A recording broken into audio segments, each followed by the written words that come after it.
Etsy sellers, if you are a new or growing Etsy store, you need to recognize the signs, the key signs that your store is going to fail before your store fails, and you need to do something about them. Here are the 5 key points or key signs your store is failing. Please heed all of them. I've been doing this for 10 years, worked on tens of thousands of stores. These are the key signs. And some of these I've never mentioned before, including number 1. Number 1, the number of sales you make needs to be higher than the number of listings. Okay, this is the key metric. This is the key metric to look out for. So, you know, I talk about getting to 100 listings. Let's just say you're 10, 15, 20, 30, 40, 50 listings, and the sales aren't moving. Nothing's happening.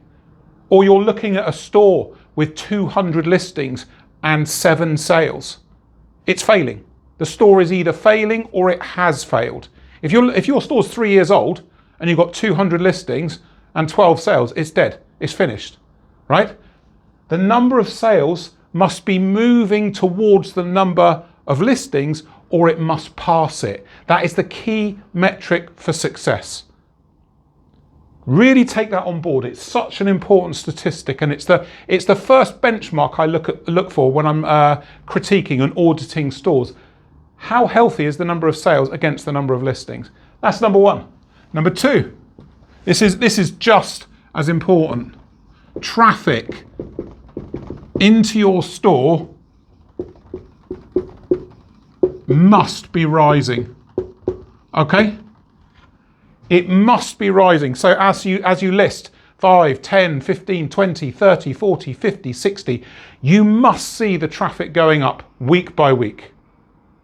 Because if the traffic is not going up, the customers are not responding to your listing input. So remember, I always tell you guys, get to 100 listings or get as far as you can. The reason for that is simple. You're giving more customers more chances to find your stuff and purchase from you.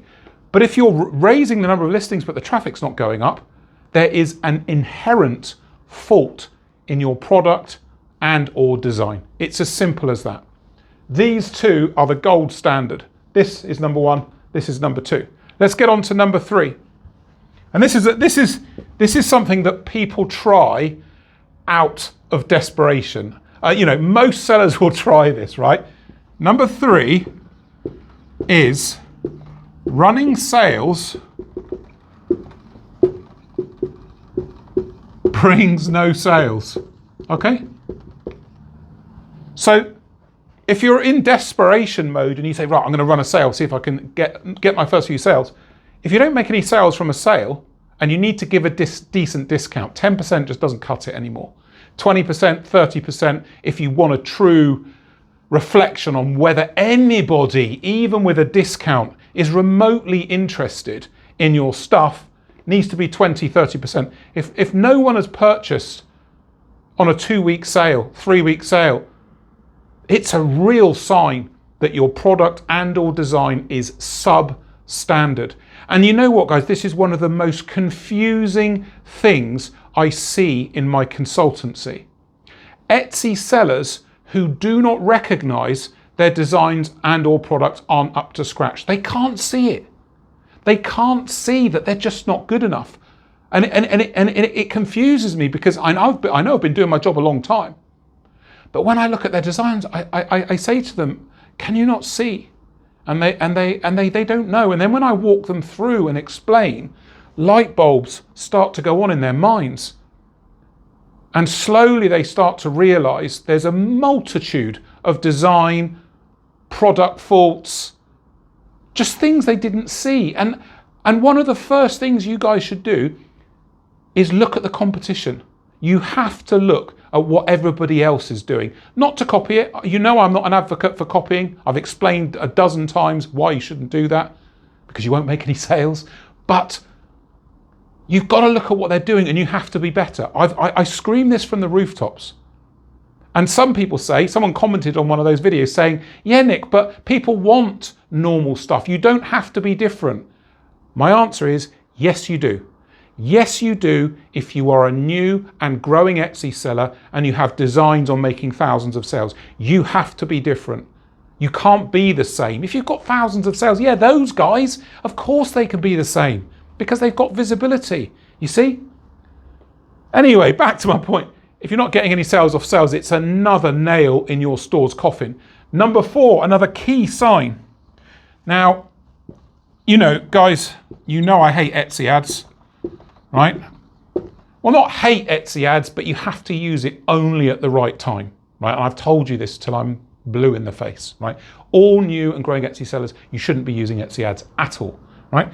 Running ads brings no sales, okay? Because now, if you're running a sale and you're running ads and still you're literally forcing your products in front of people and nobody is buying, that's serious nails in your store's coffin. These things are telling you, you need to stop. You need to rethink what you're doing, right? It's as simple as that. And number 5, this is this is like the cream on top of the cake, right? No listing or store favorites, okay? If no one's even sort of favoriting any of your listings or stores, that's the cream on top of the cake. This presents a complete coffin of your store and it is going to fail. To rectify all this, you need to go to the source. And the source is a faulty product and or design. Don't listen to anybody that says anything else. SEO, no. Social media traffic and this and that, no, garbage. It is a faulty design and or product. That is your problem. And you need to solve it and you need to fix it. And loads of you just don't know how to do it. You don't know how to do it, and that's okay. That's what I'm here for.